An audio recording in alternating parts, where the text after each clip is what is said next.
Bom, gente, só fazendo um comentário breve aqui, minha arte não é tanta poesia, eu queria mais, só que eu não consigo. E... Como só aqui na frente? Na verdade, são mais comentários do que necessariamente uma poesia, né? Acho que tem muito a ver com nós que somos estudantes de comunicação e não viram nas costas do público, principalmente. São alguns comentários que eu vi anotando em relação às poesias que foram citadas aqui, foram declamadas, e principalmente eu acho que a poesia sexual, a poesia ou pornográfica, como queira, ela é algo sem trocadilhos mais palpável do que de repente outras formas. É algo que você sente que é muito mais próximo do que necessariamente o que você trabalha com amor, com algo que você tem falta e você usa como inspiração. Eu falei, a minha arte basicamente é a música, e eu uso muito desses temas um pouco mais subjetivos para tratar isso. Não necessariamente eu acho o máximo, inclusive, a questão da poesia erótica. E acho também que muito do que nós entendemos hoje como a erótica, pornográfica, vai muito da repressão que nós temos, isso pela formação que nós temos desde pequeno em toda a nossa sociedade. Talvez hoje o que tem não é tão pornográfico como de repente o que antes já tinha, mas era mais velado, era mais escondido. As pessoas liam nas entrelinhas. E eu acho que isso deve muito também a uma coisa que hoje a gente entende como uma sexualidade que nos anos 60 era comum, por exemplo, principalmente entre as mulheres. Eu vejo que, de repente, para as mulheres é um pouco mais complicado de entender como um homem. A gente tem uma sociedade que admite que um homem possa ler uma Playboy, mas uma mulher ler uma G Magazine já é algo como se ela fosse a maior safada do mundo. E você já tem até gêneros eróticos para, no caso, voltado mais para a mulher, e diz que é light, e não necessariamente igual ao homem. E aí eu queria levantar aqui alguns nomes que eu acho que é válido para vocês que estão reclamando, que é o seguinte, que é, por exemplo, o poeta Boccaccio, português, que hoje é tido como, tem estátua dele em Portugal. Quem quiser ver, é um poeta mais antigo, que ele usava o erotismo ou o sexo como tema principal. Então, o Boccaccio, ele fazia muita sátira. Exato. Ele usava o erotismo para fazer uma crítica à sociedade da época, à elite da época e costumes moralistas.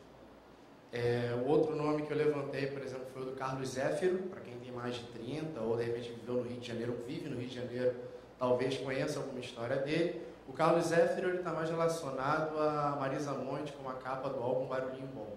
Aqueles desenhos que vocês liam eram quadrinhos que ele fazia, eróticos, que eram altamente perseguidos pela ditadura, mas que todo mundo, toda a faculdade, era um folhetim que circulava também, até entre o povo. O que hoje seria, de repente, um site pornográfico para uma criança geração século XXI, era um quadrinho do Carlos Zéfiro que um amigo comprou escondido na banca com um colega X. E alguns nomes que eu acho válido são mais comuns. Por exemplo, o da Silvia Cristel, que morreu semana passada.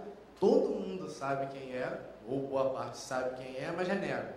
Não. Viu-se, de repente, nas redes sociais, um comentário extremo: nossa, como podem os homens falar da Silvia Cristel dessa forma? E, no entanto, todo mundo sabe quem é, que era a atriz protagonista da série Emanuele, que foi reprimida também nos anos 70 e depois ficou famosa em toda uma geração. E aí, ler, de repente, uma parte de uma música que todo mundo conhece, acredito, que é a Barriga Pelada, que é a Vergonha Nacional, que é do Traje do Rigor. Fez um que se chama Pelado, se vocês quiserem ver a analogia que há naquilo também.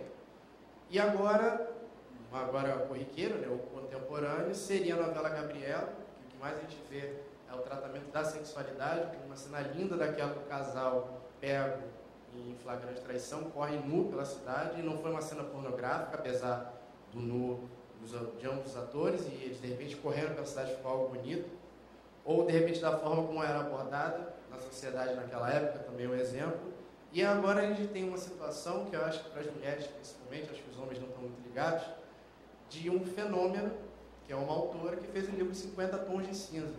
E aí a pergunta que vem: o que é o livro 50 Tons de Cinza, perto de repente do Coma de 4, ou de repente de um outro, do Boccaccio, de um outro autor? é um livro que trata do erotismo da mesma forma. Seria um softcore da literatura, né? Vamos botar assim.